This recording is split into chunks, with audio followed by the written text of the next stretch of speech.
are there like study hacks or study tips that you think parents or guardians should look into? Yeah, very practical ones actually. Kasi you have to create that space nga. So no matter how small your space is, lalo nung pandemic, yung mga kids ko kasi talagang walang tables. Paano yun? May corner lang, gano'n. Meron silang, may picture kami na pinadala nung mom na, alam mo yung lalagyan ng biscuit na marami, na bucket. Yeah. Yun yung table. Kasi wala nga silang table, tabi-tabi sila. So it was really hard to, to create that space. And alam mo, yun yung siguro masakit as a teacher nung pandemic. Kasi imbis na gradean mo kung ano yung kakayahan talaga nila, nag-gradean mo yung konteksto nila. Hindi talaga yung, di ba, nag-gradean mo kung anong meron sila sa bahay nang hindi mo sinasadya. Kasi kung meron silang internet, nakakapasok sila online, di ba? Nakaka-attend ng klase, natututo. So, nag-gradean mo ng maayos. Pero kung wala ka ring mag-grade. So, sakit no? Pero yan yung karamihan, yan yung konteksto ng karamihan ng mga Pilipino, diba? So, siguro yung tip ko lang, no, kung talagang mahalaga yung pag-aaral ng mga anak nyo, make sure lang to create that space. So, kahit maliit na corner, basta dun lang siya laging nag-aaral. Pero make sure that corner is well lighted, may ilaw siya. Yeah. Yung, nandun yung notebook niya. Tapos, sabi ni James Clear sa Atomic Habits, hindi importante yung goal. Importante yung system ang gagawin mo sa sarili mo to reach that goal. Kasi if the system works, then you'll be able to reach that goal, diba? If the system doesn't work, wala kang, hindi mo na ma-reach yung goal. So, hindi yun yung dapat mo i-focus. I-focus mo yung ano itatayo mo sa paligid mo to make it work for you. So, halimbawa, hindi nagigising yung anak mo ng maaga para pumasok. Ano ang ihahanda mo para sa anak mo para mabilis na lang siyang magising? Maliligo na ba siya the night before? Dapat. Yung uniform ba niya? Dapat nandyan na. Yung sapatos niya, pagbaba ng paa niya, nandun na yung shoes niya para makatulong na, alam mo yun, push na yun sa kanya. Diba? So, that's the same thing for learning.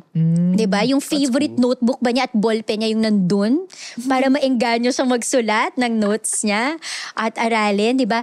Ang mahalaga rin yung time. Dapat regular yung time. Consistent nga eh.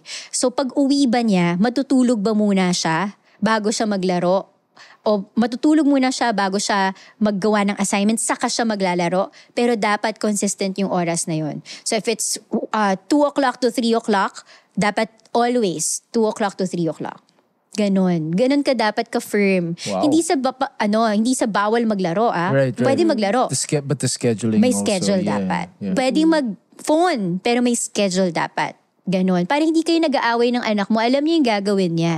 Pag nasanay na siya doon, di ba? So less emotional din. Kasi make sure, yun nga, yung emotional thing that is parang experienced by your daughter, your son, really important. If they're scared, they wouldn't learn. If it's fun, diba? So, pwede mo i-gamify ang learning at home. Diba? Marami sa internet, you can search for, you can use your PLDT Wi-Fi to search for different strategies, diba? Print kang template ng schedule niya, lagay mo dun sa study area niya, print kang goal niya, anong goal niya?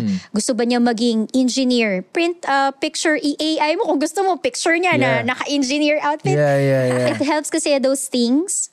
And then ako, yung practical note din na tabihan mo, parang tutukan mo, nandun ka, mahalaging presensya mo. Kasi bonding mo na rin yun, di ba? With your son or your daughter. Yan. So yung maganda. So there has to be really an effort to create a conducive space for learning and absorbing all these things, diba? Yeah. And making a good, parang nice home for learning. Diba? Yeah. Galing. Kasi I'm curious, parang what I've heard sometimes people would tell me like, mga study hacks, you listen to like, let's say classical music. I don't know. Does that help? Yes. I never... Really? Pero depende rin. Parang minsan gusto mo talaga tahimik. kung magsusulat ako, gusto ko talaga super tahimik.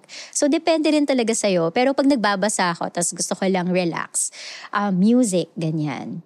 Pero hindi pwedeng, yun nga, dapat sa mga magulang nakapatay yung TV pag nag-aaral yung anak nyo. So, kayo din. Kasi baka one room lang kayo, nanonood ka ng TV, gumagawa ng homework yung anak mo, hindi, kailangan mo rin Huwag mo siya mag-sacrifice a bit talaga. Oo, kasi, teleserye ko na eh. Oo, di ba? wag na. Ito na yung K-drama pinapanood. So, hindi, mahalaga yon na ikaw din. Sundan mo yung schedule ng anak mo. Kasi pag nag-break ka doon, wala na. Yeah. Diba? So parents, guardians, take down notes. I'm just curious kasi like, I heard about that classical music thing.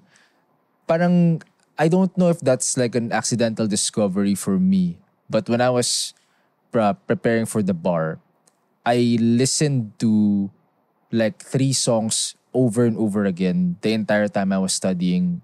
I don't even know what songs they are. Like, they're parang instrumental from YouTube that I just kind of like screen recorded or something. Ganyan. Tapos, pag naririnig ko siya, even up until now, parang naalala ko kung ano yung binasa ko. Oh, memorize mo pa civil code. I-test mo, Bea. Okay, try natin. Hindi, so, yun, parang hindi ko alam Galing.